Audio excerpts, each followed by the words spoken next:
દાદા કઈ રીતના અકસ્માત અકસ્માત આ છે સ્પંદન સર્કલ, પહેલાંનું નામ હતું ઇન્દિરા કોમ્પ્લેક્સ પાસે, હવે સ્પંદન સર્કલ.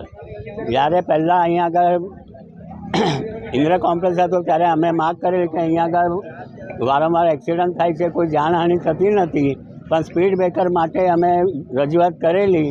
મેં જાતે ચિરાગભાઈને કીધું અહીંયા વારંવાર એક્સિડન્ટ થાય છે, તો અહીંયા આગળ તમે કહ્યું કે ચિરાગભાઈ એવું કહે છે કે ગવર્મેન્ટ ના પાડે છે, આ નેશનલ હાઈવે છે એટલા માટે ના પાડી, પણ અમારી રજૂઆત છે.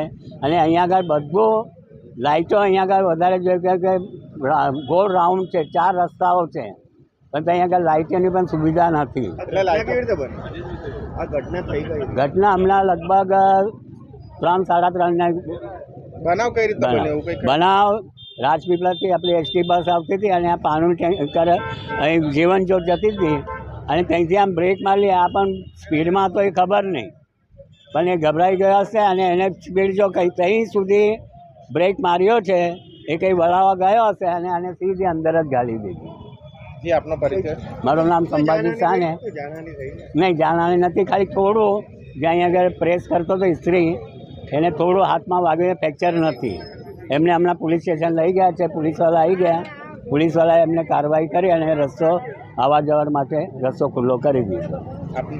મારો પરિચય સંભાજી સાને અને મહારાષ્ટ્ર મંડળ માંજલપુરમાં પ્રમુખ.